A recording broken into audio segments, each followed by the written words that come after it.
पुणे जिल्ह्यातील भोर तालुक्यातील नसरापूर येथे 4 वर्षांच्या चिमुकलीवर झालेल्या अत्याचार आणि हत्येच्या घटनेच्या निषेधार्थ सोलापुरात तीव्र संताप व्यक्त करण्यात आला। जिल्हा परिषद पूनम गेट परिसरात विविध पक्ष आणि सामाजिक संघटनांच्या वतीने एकत्र येत जोरदार आंदोलन छेडण्यात आले। या आंदोलनात ज्योती वाघमारे, विनायक कोंड्याल, ज्ञानेश्वरी देवकर, रंजिता चाकोते, रोहिणी तळवळकर, नरेंद्र काळे, अमोल शिंदे, चेतन नरोटे, बिज्जू प्रधाने, श्रीदेवी फुलारे, संगीता जाधव यांच्यासह विविध राजकीय व सामाजिक क्षेत्रातील मान्यवरांनी सहभाग घेतला। तसेच सकल हिंदू समाजाचे सुधीर बहिरवाडे आणि मनसेचे विनायक महिंद्रकर यांच्यासह अनेक कार्यकर्ते मोठ्या संख्येने उपस्थित होते।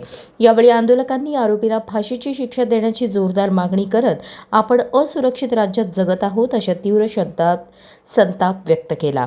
या घटनेमुळे राज्यातील कायदा सुव्यवस्थेवर प्रश्नचिन्ह उपस्थित होत असून नागरिकांमध्ये भीती आणि संतापाचे वातावरण निर्माण झाले आहे। सकल हिंदू समाजाच्या वतीने या ठिकाणी निषेध करण्यासाठी एकत्र जमलो होतो। नसरापूरच्या ज्या चिमुकलीवरती अन्याय झाला त्याच्या नराधमाला फाशी व्हावी अशी सर्व जनतेची तीव्र भावना आहे। आपल्या एका लेकीवरती, आपल्या एका नातीवरती अशा प्रकारचा अत्याचार होणं ही समाजाला काळिमा फासणारी घटना आहे। आज समाज या घटनेने पिळवटून निघालेला आहे। प्रत्येक आईला असं वाटतंय की माझीच लेक आहे, ही माझीच नात आहे आणि या नातीला, या मुलीला, या बाळाला न्याय मिळाला पाहिजे। माननीय मुख्यमंत्र्यांनी आपल्याला आश्वासन दिलेलं आहे की आम्ही फास्ट ट्रॅक कोर्टामध्ये घेऊ, पोक्सोच्या कायद्यामध्ये थोडीफार सुधारणा करून तातडीने या गोष्टीचा निकाल लागून या नराधमाला फाशी झाली पाहिजे। त्याशिवाय अशा घटना, या घडलेल्या घटनांना न्याय मिळणार नाही आणि अशा नराधमांना वचक बसणार नाही।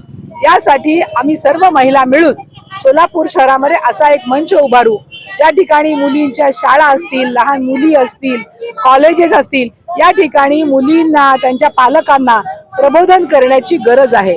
आपल्या मुली सुरक्षित राहिल्या पाहिजेत असं प्रत्येक आईला वाटतं। तिला भीती वाटते, आज माझ्या मुलीला मी कसं कॉलेजला पाठवू, आज माझ्या मुलीला मी शाळेत कसं पाठवू, कुठेतरी ट्युशनला, कुठेतरी क्लासला कशा प्रकारे पाठवावं अशी प्रत्येक आईला मनामध्ये चिंता वाटते। परंतु मी त्यांना आश्वासित करू इच्छिते की आपण सगळ्यांनी मिळून या गोष्टीसाठी लढा दिला पाहिजे। या बाबासाहेब आंबेडकरांच्या या सर्व लेकी सुरक्षित राहिल्या पाहिजेत। छत्रपती शिवाजी महाराजांच्या या राज्यामध्ये सर्व मुलींना न्याय मिळाला पाहिजे।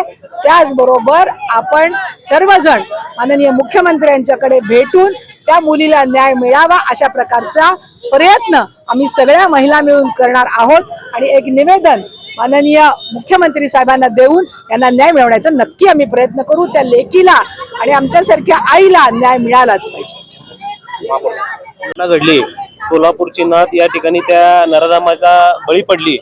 निश्चित या ठिकाणी मी एक सांगू इच्छितो की आदरणीय फडणवीस साहेब असतील त्या नराधमाला या ठिकाणी सोडणार नाहीत, हे मी या ठिकाणी निश्चित या ठिकाणी सांगतो। एक वेगळा कायदा करून त्याला फाशीची शिक्षा, नाहीतर त्याला एक जलद काही फास्ट ट्रॅकवर आपण या ठिकाणी कोर्टामध्ये या ठिकाणी ते खटला चालवून त्याला लवकरात लवकर फाशीची शिक्षा असेल तर त्याला गोळ्या घाला अशा पद्धतीचं या ठिकाणी निर्णय हे सरकार घेईल।